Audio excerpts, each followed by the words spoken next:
sports, and podcasts that matter to you. Odyssey. That's AUDACY. Divine Intervention is online at yourfortdodge.com, on Twitter at JMike1400. All right, it's 10 minutes after 4 o'clock. I'm Michael Divine, the Doctor of Truth, of course, and you may join the conversation anytime by calling 955-1400. Our guest, and I've been on the warpath by about a couple of things this week. One of them is broadband. Just had in the last month or so, had another unbelievably bad customer service experience with Mediacom. So, I've been barking about that, of course. And I know that I'm hardly the only one in town. So I'm glad to welcome to the program Chad Mail, who's on the city staff. How are you, sir? Not too bad. All right. Well, I guess I forgot to turn on your microphone. If I'm going to ask you how you are, I should probably turn on your microphone. Sorry, I'm going to fire the producer if we can't get any better results in this. No problem. I appreciate the invite. Absolutely. So where are we at, Chad? We voted, last fall, 71% of the vote to establish a little competition anyway and get our own broadband in the city of Fort Dodge. I really haven't. Of course, I've been sick, so I kind of fell off my radar. But where are we at in pursuing our own broadband in the city of Fort Dodge? I will correct you. And like most, 2020 just fell out of the world. That vote was in 2019. I can't believe it. Was it really? If I don't write it down and follow a timeline, I feel the same way to just say last fall. So please correct me. I'm the doctor of truth, not accuracy. There we go. So 2019 it passed with that 71.6%. What we've done since then is kind of move forward and taken from that high level pre-feasibility. That's what we did in 2019 that said, yes, this is working. We can move forward with it. And we just get a little bit deeper each time on it. So we went from that high level design of in 2019 to a mid-level design. Mm-hmm. Each time just getting a little bit down more in the mud and the dirt on it to understand it and to say, is it really? So we refine those numbers. We're checking all of our numbers of our business plan, refining how many possible premises there are and making sure that it is a feasible possible project. And where we sit right now, all of our consultants say, yes, it is. What are some of the determining factors that would make it feasible? We're looking around of when municipalities look at this, there's, a lot of them have been on the smaller side. We're on the bigger scale of that. Another one in Iowa would be Cedar Falls. They're kind of the creme de la creme of municipal utilities, but otherwise they're small. So we have scale and scope on our side to be able to be successful on this. So looking at how many people are out there, how many residents would be able to take it, businesses, models like that. Okay. And we look at a very conservative view of it. Our numbers are based off of 43% was our look in our business model. So it doesn't take a huge number. And across the state, it's really about average of municipalities is roughly 2/3, 67, 70% is how many do take municipals. Not our goal, not our number. We're basing it quite low on that to see how it goes. Well, of course, the solution, and I'm kind of a free market guy, the solution to poor service, which we've had, the solution to poor service is competition. And Mediacom recently sued a suburb in Des Moines. As a matter of fact, they've been very aggressive in stopping local communities from seeking their own service. Have we experienced that much pushback from Mediacom here in Fort Dodge, or do you know? No, we haven't. They've reached out. They've submitted some plans on that and asked us what it is, but they really haven't been, side by side on it. They kind of pop in and out as the process goes. Sure. Have you solicited Mediacom as a potential partner? When we did an open RFP, that allowed anyone to get into that. And an RFP is what, sir? A request for proposal for a partnership moving forward. So really we had options. One option would be just let the private sector take care of it. Right. 2, partner up with someone and move forward with it. Or 3, go a municipal route. Fully municipal route. Council decided late last fall that they wanted to pursue the full municipal route. Proud of them. That provides really that word that kept coming up through council members was that of control. They wanted to be able to oversee this and really handle it and make sure the product, the customer service, the reliability, the speed was all to what the citizens wanted and what they felt that they could handle and provide on their own. There's no reason why you would know this, but back in the 90s, I was on the Fort Dodge Cable Commission for 5 years. In fact, I was chairman for 2 or 3. And I thought that was kind of cool, but I didn't realize at the time that the mayor's office had set up this cable commission, and they were getting tired of getting calls at the mayor's office for cable service.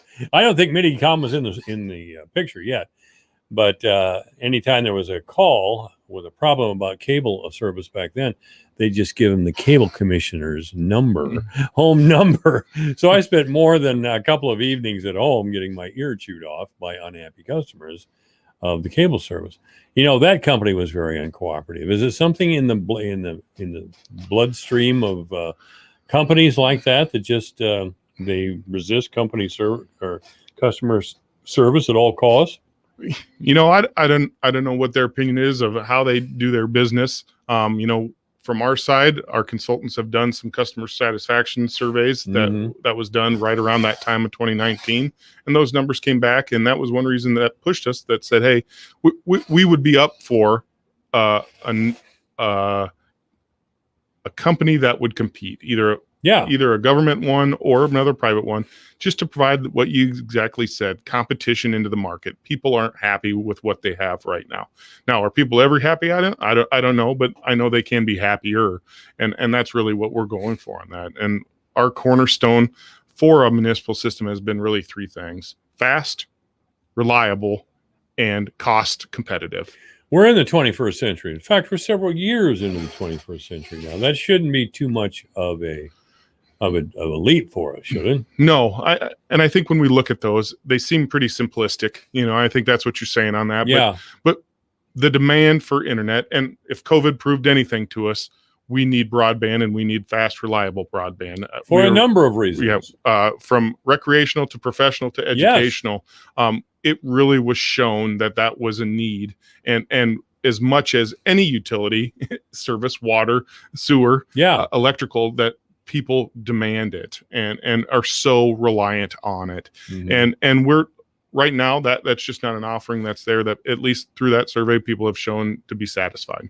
I have several hospital appointments that I depend on the internet for, scheduling, canceling this appointment or rescheduling another appointment. I mean, it goes on and on and on.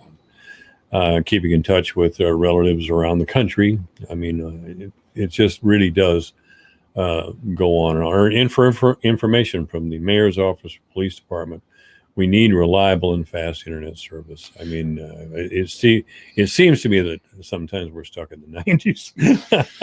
And when we talk about just being reliable, part of that is having redundancy. So if there is a line cut somewhere, our redundancy is going to make it so it's split second. You won't know that was an issue. That means you're getting your feed from different areas: Chicago, Minneapolis, Omaha, Des Moines, all different areas. So if one gets cut, you're not just out of the loop and going, we'll get it once we get that fixed, we'll be back up. We get it from multiple tiers. And that's the redundancy to make it reliable. Sure. It's difficult. You'll have fast internet and then it dips down. And that's what we've heard from the community of, hey, I'll have it, but then it does change. So getting all those things together is really what we need. And obviously anyone can provide a service and then do it at a high rate. That third point is really important to the process of having fast, reliable, and cost competitive. So yeah, that is a goal for us. Do you have any sort of time frame for our own broadband? Always the question we get. Always the question. Yeah, I can't disappoint you, can I? That's right. Not a problem. Really, what we're looking at right now is the planning and the financing and really the bidding out of this year. And that's going to come, really, it starts off in June and July with City Council as we propose agenda items that they're going to have to decide. Right now, we really are getting that last bit of information with financing, and then we will present to City Council and they make the decision. Are we getting off? We call them an off ramp. This is the last point. If we don't get off at this off ramp, really, we're forging ahead. We're spending money and we're getting one materials. We're doing that last bit of that really detailed engineering phase of it. Mhm. We keep moving it down. You finally need to do the detailed one, and that's where that first cost comes in. So that's what calendar year 2021 looks like. Calendar year, if approved, then calendar 2022 is the build construction year.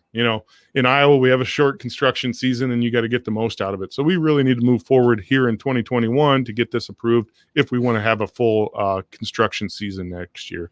That means doing for construction, the first phase would be a ring. That's a full circle really within the city that all of these subsections come off of. That's your power source of your fast, reliable internet. Some of the city officials I talked to around the time of the vote, and I can't believe it was 2019. Jeez.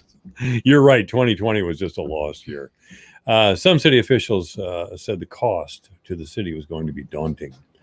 No, they didn't use that word, but when on first blush, it looked like it was intimidating some of our city council people and the mayor and that sort of thing. So my question that I'm leading up to is, would private investors be allowed or needed? We do have some people in town with some money who might be interested in doing something like that. What our consultants, our financiers are looking at would be revenue bonds. That's how you will pay. The city would pay. And a revenue bond is what again? Revenue bonds are really getting a loan, but you pay it back off the money made from that venture. Mm-hmm. So it's not a loan where you get the money, you're paying it back just because you have to pay it back like a home mortgage would be. This is a revenue one, so you pay it back off the money you make.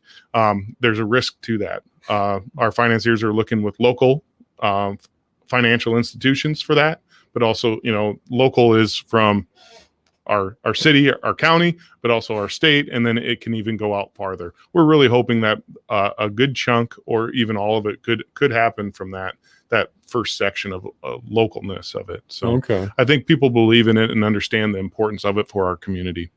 Well, we all understand, I think, as that we need to do something different. I'm glad to see that the council and the city staff are responding as they have. David Furyk and Matt Bemrick, and I know this, have mentioned several times that getting government to move, the machinery of government to move, can be very slow. It can be a very slow and agonizing process. But I'm glad to see that we seem to be moving along. How can we check for updates? I mean, does the city have on its website any updates on how broadband in our city is progressing, or? Really, at this point, it's been kind of behind the great Oz's cloak, to figure it out and understand it. Those next steps, June and July, are going to be when they're coming on the council. And then at that point, if it's decided to go forward, then there will be a more visual outlook on it like that, because something's happening. I think, you're right. Government does work at a methodical pace, and some people say that's slow. Others say, hey, this is slow and steady, and we make sure of it. In that timeline, looking at 2023 would be to finish building and start activating people, and really by 2024 the project would be complete. Obviously, it's always ever growing, adding to it. This is not something that you buy and then, hey, that's the final version of what you have. It's technology. It changes every second of it. So. It really does, doesn't it? It's amazing. This build is really looking forward to be able to get to even that next tier of speed. The options we have would be 100 meg up and down symmetrical view. Sure. So, and that would be one option, or a 1 gig symmetrical. So, that's good upload and download speeds on that. But the technology that would get purchased in this would have that 10 gigabit capability once that kind of comes as and we'd be on the forefront of that technology. Those are speeds that anyone would be super happy with, let alone getting, down the road of that 10 gigabit speed. That would be amazing. So. Sure. Yeah, it would be amazing. I'm happy to hear this is happening. I'm happy to hear and have you confirm that the staff and the council are actively involved, and it has your attention. Again, there's so many things that staff and council have to contend with that it's easy to kind of push things aside. But I'm glad that you seem to understand the urgency that some of our some of our community feel, not just because they're mad at MediaCom, but because we need to keep up with the times. We need information in a timely fashion for a variety of reasons. And this is a step that's got to be taken. I think what I've learned the most in this process is from all the different people I do hear from that are mirroring what you're saying there. And it's not just certain age groups either. I've heard from all demographics of saying we need this, from grandparents to students to young professionals. I mean, it is an across the board spectrum. The people that use broadband and need more bandwidth to do what they do, either for work or for play. Yes, absolutely. Is there anything else you'd like to add, Chad? No, that's really it. I mean, I guess one part would be this utility will have about a 15-person group to it, from customer service techs to the on the beaten path techs for maintenance wise, for marketing, and with the upper administration parts too, and engineers. So I mean, it does have a big pull to it of how many people will be involved to make this move forward and to keep it rolling. Chad Mail's been our guest. He's on the city staff. He's what is your title again? Assistant to the city manager. Well, I didn't want to say assistant to David Frick. That sounded too demeaning. So thank you so much, Chad. It's been very informative and great to see you again. I appreciate the time. This is AM 1400 KVFD, the voice of Fort Dodge. Divine Intervention is online at yourfortdodge.com, on